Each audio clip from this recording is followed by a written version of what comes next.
kita orang usaha itu pasti jatuh bangun ada. Ya kalau kita nggak teliti ya itu tadi, pasti banyak yang mati. Kalau kita teliti tidak mungkin mati semua, ya biasa. Jadi kita tidak usah emosi, oh mati. Nah itu belum rezeki kita. Kalau rezeki kita pasti hidup. Apapun kita syukuri demi kebaikan kita. Kita main ke ikan itu adalah kita harus gong 2000. Gong 2000 itu adalah kejujuran, mencari kejujuran dan kepastian. Itulah dari pedoman saya.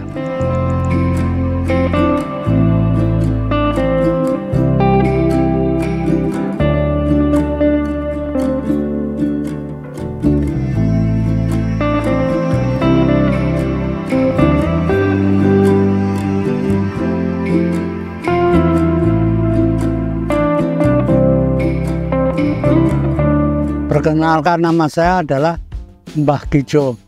Kalau orang biasa memberi nama saya itu Mbah Kijo. Sebenarnya asli saya itu Sukijo. Tapi banyak orang yang katakan mbahnya Gabus. Enggak, dari pertama itu saya melihara gerami kecil-kecil itu. Nah itu tahu-tahu ada gabus. Nah gabus itu saya tangkap, saya masukkan ke kolam utara. Nah, saya budidaya dari sana. Setelah mau makan pelet, terus sampai sekarang itu saya membudidayakan itu. Di samping itu saya belajarnya ikan gabus itu tidak hanya di rumah, tapi di embung bagaimana, di sungai bagaimana, di rawa bagaimana cara dia itu berkembang biaknya. Saya kan mengikuti alam. Nah setelah itu saya bikin bak-bak kecil-kecil itu untuk mijak, karena kalau dia dikolonikan yang nelor itu yang mana kita kan nggak tahu. Tapi kalau kita satu pasang itu baru kita tahu yang nelor. Nah kalau itu tinggal keuntungan kita. Nelornya itu kan yang umur 1,5 tahun atau 1 tahun, itu yang kecil-kecil yang masih 4 on sampai setengah kilo, itu bisa 2 kali sebulan untuk telur. Pohon telur 3.000, berikutnya bisa 3.500. Jadinya 1 bulan itu saya bisa menjual benih bisa 2 kali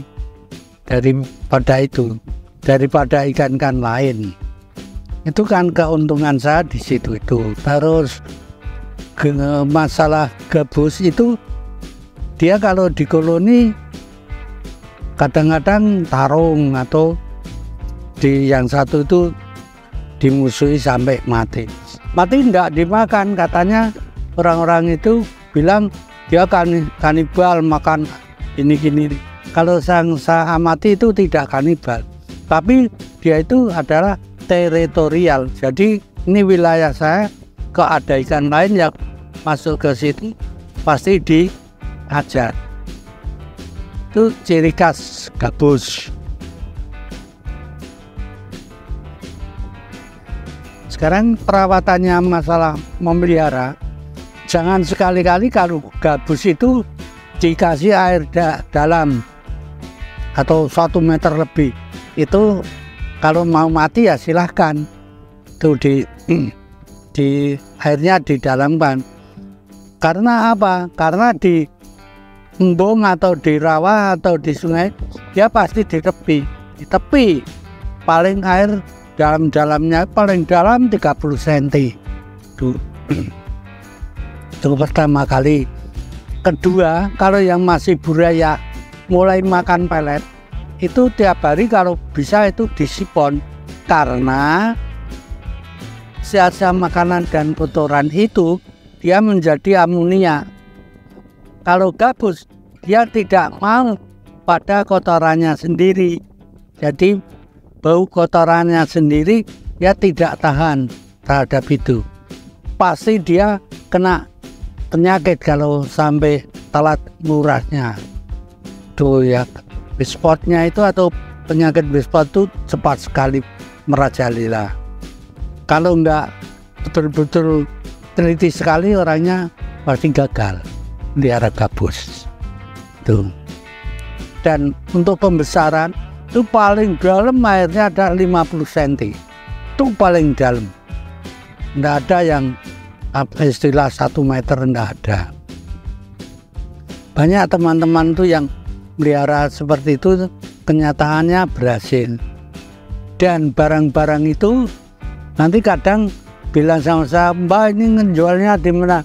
Ini sudah ukuran sekian, nah itu nanti masukkan pabrik aja, ini pabriknya saya gitu. Jadi nanti pabrik itu diolah menjadi albumin. Tuh yang kuncinya kan itu untuk kesehatan. Makanya gabus itu kalau bisa airnya jernih terus, karena dia itu untuk kesehatan kita, bukan dagingnya yang yang dibutuhkan, tapi albuminnya yang dibutuhkan. Kalau masalah pemasaran, kalau saya sudah tidak masalah, karena nama saya itu sudah terkenal se-Indonesia. Jadi orang Timika minta saya kasih, orang Sumatera minta saya kasih, Kalimantan minta saya kasih, terus Sulawesi juga gitu. Karena pemasaran saya itu tidak masalah, tidak problem. Nah, saya jual Indo itu per pasang. Per pasang itu 1 juta tambah plus pendampingan. Jadi pendampingannya kalau sudah keluar telur itu bagaimana, seterusnya sampai dia itu makan pelet. Setelah itu kan dia sudah bisa, saya mundur teratur. Tapi menghubungi saya tetap saya balas.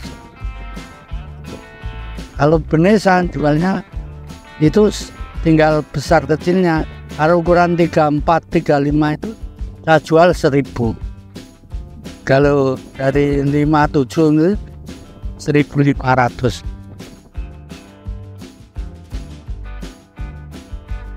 Ya, sisa-sisa makanan dan kotoran itu menimbulkan penyakit bispot.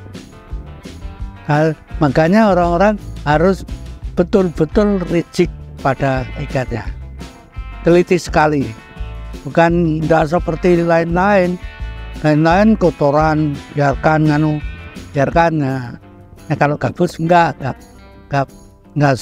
semudah itu, karena agak ya dikatakan rumit ya rumit, dikatakan tidak, tinggal orangnya itu rigid atau tidak. Itu telur itu saya diamkan aja, umpama sekarang telur dan diamkan aja, karena dia diasuh oleh pejantannya.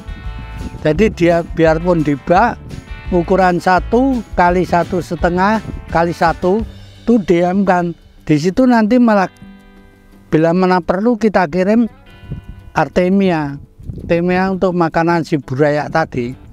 Setelah habis Artemia, dia kan makan cicit ayahnya itu loh, seperti orang disusui untuk kekebalan tubuh. Nah itu seperti itu, jadi dia nanti besarnya itu merata. Pernah tempat saya itu di Pupisa, di kawin suntik itu loh. Saya sendiri kawin suntik itu ya sudah mempelajari, udah lama. 85 itu kalau saya nggak salah itu udah ngilangan ngawinkan suntik di waktu dulu kan lele lokal, terus saya disekolahkan di Cangkringan, ternyata bisa, terus gabus digitukan. Nah itu nggak jadi, nggak bisa, harus alami betul. Umpama di Pupisa itu keluarnya 100, kalau nggak di Pupisa alami itu keluarnya bisa 3.000 sampai 4.000 ekor. Itu siap jual loh, bukan dari telur loh, karena telur saya nggak pernah ngitung. Yang penting saya berikan, kita jual ini harga sekian, dah kita hitung. Ya kalau kita orang usaha itu pasti jatuh bangun ada. Ya kalau kita nggak teliti ya itu tadi, pasti banyak yang mati. Kalau kita teliti tidak mungkin.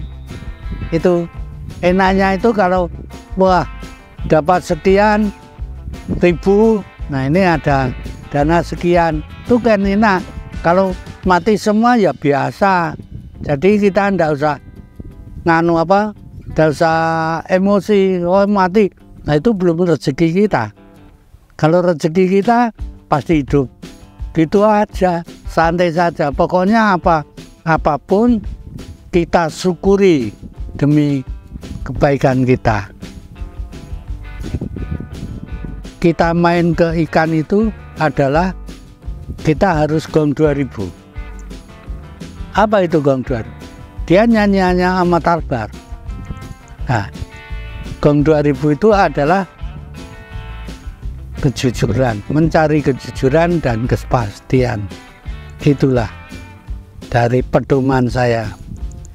Pokoknya main ikan jujur, dah cukup. Ya.